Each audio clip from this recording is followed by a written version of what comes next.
Hola, ¿qué tal chicos? Vamos a continuar con el video solucionario de esa parte, de la semana uno, ya la parte B, es decir, la parte de bioelementos, bioquímica, netamente, ¿ya? Ahí vamos.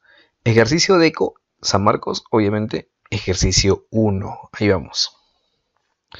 En biología tiene mayor importancia el puente hidrógeno, en el cual un protón, un ion hidrógeno si quieres, sirve de eslabón entre dos moléculas o entre dos partes de una misma molécula de gran tamaño. Ya. Marque la alternativa que no corresponda a una función de puente de hidrógeno en los seres vivos. ¿Ya? Acá la clave ¿cuál es? Beso. Tiene una importante función en la generación de la estructura tridimensional de las proteínas primarias. No, pues. ¿Por qué? Porque el puente de hidrógeno es importante en proteínas secundarias, no en primarias. Porque las primarias carecen de puente de hidrógeno. Solamente tienen enlace peptídico. Esta pregunta es muy bonita porque mezcla dos conceptos de biomoléculas inorgánicas y biomoléculas orgánicas como las proteínas. Entonces, por eso es muy chévere. Si marcas otra clave, ya sea la A, B, A, C o D, vamos a ver por qué no podrían ser esas, ¿ya? A. Los puentes de hidrógeno son mucho más débiles que los enlaces covalentes y no producen nuevas combinaciones químicas. Eso de aquí obviamente es cierto. ¿Por qué? Porque los puentes de hidrógeno son enlaces intermoleculares y lógicamente un enlace covalente es intramolecular. Un enlace intramolecular es más fuerte que un enlace intermolecular. Ya. Y además dice, y no pueden no producen, nuevas combinaciones químicas. Claro que no, porque los puentes de hidrógeno cuando se rompen o se forman permiten los estados de la materia del agua, ya sea líquida, sólida o gaseosa. Pero no es que ocurran nuevas combinaciones, eso no ocurre con los puentes de hidrógeno. Se dice, los puentes de hidrógeno provocan la asociación laxa, es decir, débil, de las dos cadenas polinucleótidas de la estructura de doble hélice del ADN. ¿Tú qué dices? Y la verdad es que sí, porque las dos hebras, las dos cadenas del ADN están unidas mediante puentes de hidrógeno entre A con T y C con G, recuerda.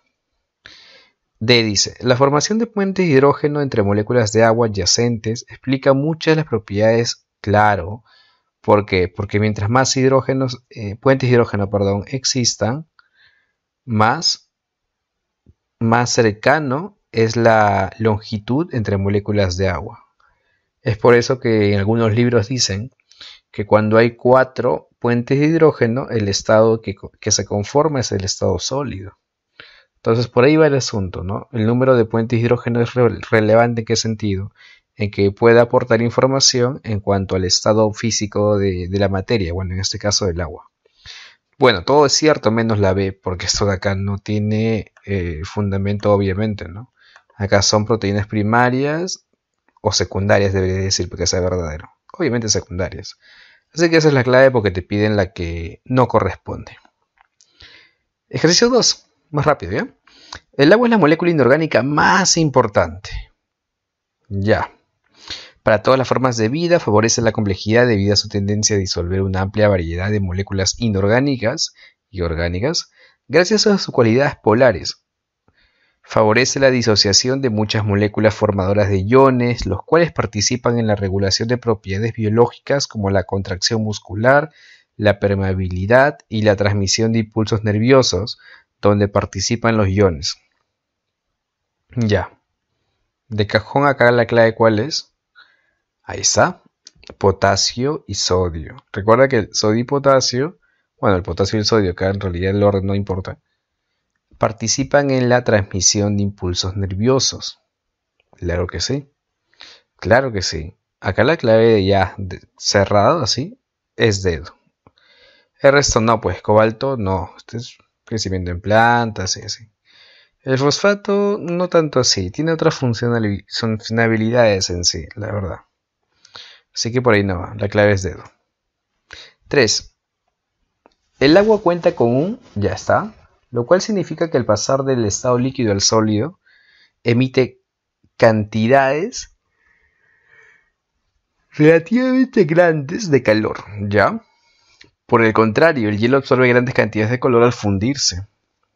Esta cualidad se traduce en resistencia a los cambios en torno al punto de congelación. Ahí está tu muletilla, bueno, ¿cómo decirlo? La pista para poder llegar a la clave. Ahí te va. Acá la clave, ¿cuál es? Elevado calor latente de fusión. Hay mucha gente que va a marcar calor específico. Tú no, lógicamente, ¿no? ¿Por qué? Porque acá te dicen, mira, que el agua está pasando de un estado, mira, líquido a sólido. ¿Viste? Y luego te explica que de hielo se funde y pierde gran cantidad de calor. Todo está girando en torno a ¿qué? Al punto de congelación. Es más, te lo dicen aquí.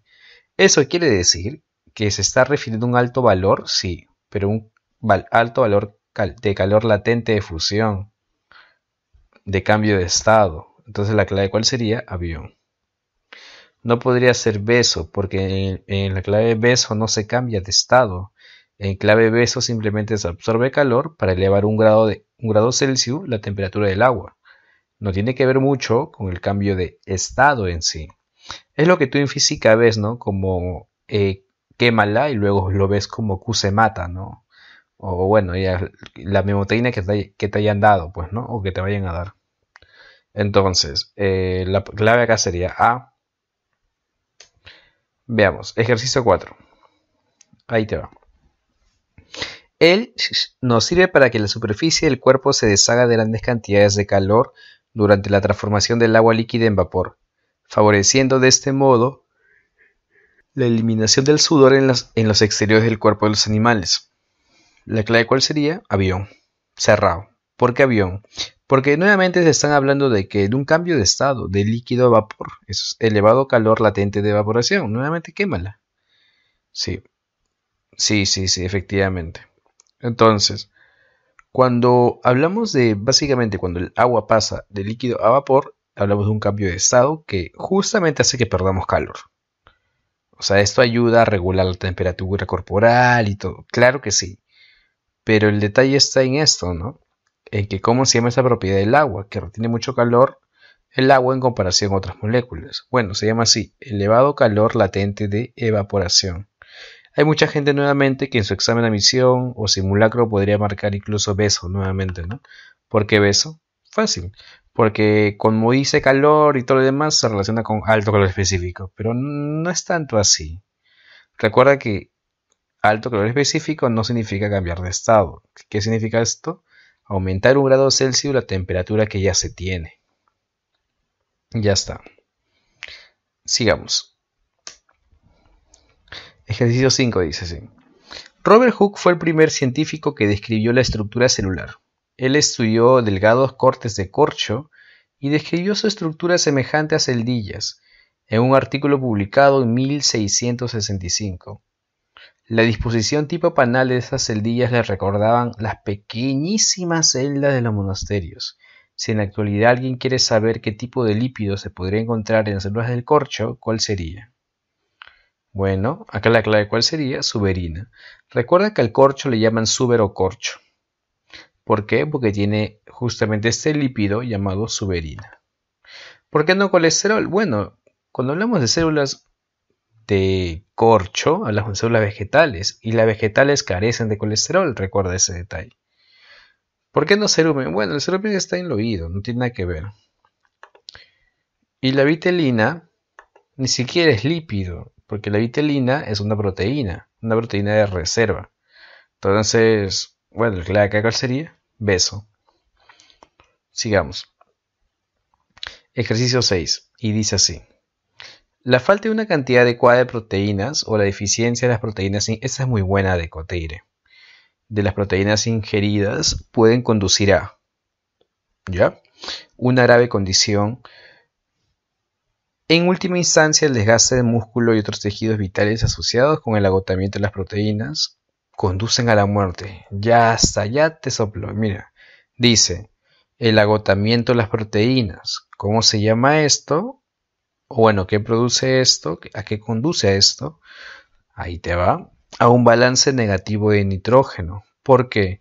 Porque hablamos de deficiencia de proteínas. Si no hay proteínas, no hay suficientes aminoácidos. Si no hay suficientes aminoácidos, no hay suficiente grupo amino. Y si no hay suficiente grupo amino, es porque no hay suficiente nitrógeno. Entonces el balance de nitrógeno es positivo o negativo. Obviamente negativo. ¿Por qué?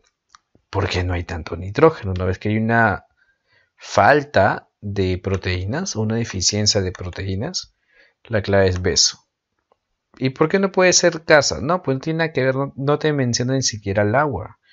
¿Por qué no puede ser balance negativo de energía? Porque en todo momento te han hablado sobre qué, sobre el contenido proteico, no cuánto esto te brinda como energía, nada que ver, no va por ahí. Una mayor producción de urea en la orina. No, pues, si hay poco aminoácido, significa que produces menos urea, lógicamente, porque no hay tantos grupos amino. Recuerda que el grupo amino es quien te da la urea, al fin y al cabo, luego. Bueno, ya, la clave acá es beso, ¿no? 7 dice. Después de un análisis, Roberto reporta una... Esta es muy buena, créeme, esta es muy buena deco. Después de un análisis, Roberto reporta una cantidad inferior repetidas veces de grasas en las hojas de las plantas y una alta cantidad en células del tejido adiposo de los animales. Bueno, en cristiano debería decir esto, ¿no? Roberto es un chico que ha hecho ¿qué cosa? ¡Pum! Dos cosas. Ha medido cuántas grasas hay en las hojas de las plantas. También ha medido cuántas hay en el tejido adiposo de los animales. Fin. Y ha encontrado unos resultados que se han repetido una y otra vez. Entonces, ¿no? En base a los resultados, él se pregunta, ¿no? A sí mismo. ¿A qué se debe esto, no? ¿Por qué las plantas tienen pocos ácidos grasos? Bueno, pocas grasas. Y los tejidos adiposos de los animales tienen un montón. ¿Por qué? Bueno, si la pregunta fuese para ti, ¿qué le responderías? La clave acá, ¿cuál es? Beso. Se debe a que los animales, dada su mayor movilidad respecto a las plantas, se benefician disponiendo de fuentes de energía más ligeras y por tanto disponen de mecanismos para producir y almacenar mayores cantidades de grasas que las plantas. Lógicamente, justamente el tejido adiposo es ese tejido que nos brinda la capacidad, el mecanismo para poder producir y almacenar mayores cantidades. Ahora, ¿con qué sentido se hace esto? Bueno, con tener una reserva a largo plazo. Recuerda que los lípidos son de reserva a largo plazo. Ya está. ¿Qué ven las plantas? No, pues, porque las plantas son autótrofas. ¿Viste ese detalle? Aparte no se van a mover largas distancias las plantas, o sea que por ahí no va el asunto. Por cierto, ¿las plantas presentan la característica llamada movimiento? Sí, sí la presentan. Porque movimiento no es igual que desplazamiento. Pero bueno, ya eso lo explicará el profesor Villanueva en la asesoría. Le preguntas más al respecto, ¿ya? A ver, sigamos. ¿Por qué no podría ser la A? A ver, eso se debe a que las plantas no tienen problema alguno si utilizan el almidón como principal macromolécula de almacenamiento de energía, ya que presentan estructuras... No, pues. No, porque recuerda, el almidón ni siquiera es lineal, porque el almidón es ramificado. No es que tiene dos zonas, una zona lineal, que es la zona de la amilosa, y la otra zona ramificada, que es la zona de la amilopectina. Entonces por ahí no va. Ah, ya de por sí es falsa. Así que tú no puedes dar una respuesta a esa de ese modo, ¿no? La clave A no es. Ya dijimos que la clave es B, pero vamos a ver por qué la C no puede ser clave. Creo que esa parte también es buena entender, ¿no? Puesto que en los mamíferos, en los mamíferos, el tejido adiposo es tan extraordinariamente sensible a diversas hormonas. Esto permite menor cantidad de ácidos grasos en su célula. No, pues estamos diciendo que en el animal hay más cantidad de ácidos grasos que en la planta, o sea, ¿no? Esto de acá esto contradice al texto. No puedes marcar C. Si marcaste C o pensaste en C es porque entendiste el texto al revés. Entonces, por ahí no va. D dice, debido a sus dobleces, ¿ya? Las cadenas poliinsaturadas, es decir, los ácidos grasos insaturados, de enlace doble, fin, no pueden acomodarse lado a lado tan bien como lo hacen las cadenas rectas de las grasas saturadas. No, pues, no es tanto así. Nada que ver. Nada que ver. Además, las vegetales suelen tener masa insaturadas, así que por ahí no va. La clave es beso. 8. Uy, 8. Una característica destacada de ciertos sitios activos de enzimas ha sido notado recientemente donde la mitad de la cavidad está alineada solo con residuos de aminoácidos hidrofóbicos, mientras que la mitad opuesta con los hidrofílicos, que conducen a una arquitectura de sitio activo bipolar, exclusivo solo de esta superfamilia de enzimas. ¿Ya? Una probable explicación de esta arquitectura de sitio activo particular es que la parte hidrofóbica tiene el papel de atrapar la molécula de CO2, un gas hidrofóbico, mientras que la mitad hidrofílica está involucrada en la liberación de la cavidad de los iones generados a partir del CO2. Reacción de hidratación bicarbonato y protones, ¿ya? Este hecho está bien demostrado que para la vía de liberación de protones, en la que un relé de moléculas de agua y varias histidinas, ¿por qué este tipo de hallazgos son importantes? Bueno, la clave ¿cuál sería? Dedo. Porque si yo puedo conocer cómo chambea, cómo trabaja, cómo labora el sitio activo, es fundamental esto porque permite conocer el mecanismo de acción de una enzima debido a que ella, ¿no? De que en ella, ocurre la reacción enzimática, lógicamente. Claro que sí, por eso ayuda. Mientras más enzimas se conozcan, mejor vamos a entender la vida, lógicamente. La clave es dedo, por donde la ves. Ya. Pero ¿por qué no es avión? Buena pregunta, ¿no? ¿Por qué es importante saber cómo actúan las hormonas? No, pues, porque estamos hablando de qué, de proteínas. Así que las hormonas es un término muy ambiguo, ¿no? Porque hay hormonas lipídicas, hay hormonas proteicas y así. Pero bueno, ya.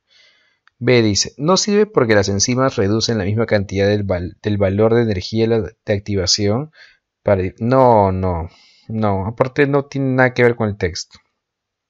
C dice, ¿por qué de este modo podremos saber cómo las enzimas son reactantes según la reacción? No, las enzimas no son reactantes. Las enzimas simplemente no actúan como reactantes. ¿Por qué? Porque simplemente permiten que la reacción ocurra. Participan acelerando la reacción, disminuyendo la energía de activación, pero no porque participen como reactantes, nada que ver, sino más bien participan ayudando a que la reacción entre los reactantes ocurra más rápido. Nada más. Y esa sería el por qué no es tu clave, ¿no? Clave D, ya te expliqué por qué sí es, obviamente. Y con eso damos culminado el video. Espero que haya sido de tu agrado, en verdad. Bueno, conmigo será hasta la próxima. Chau, chau.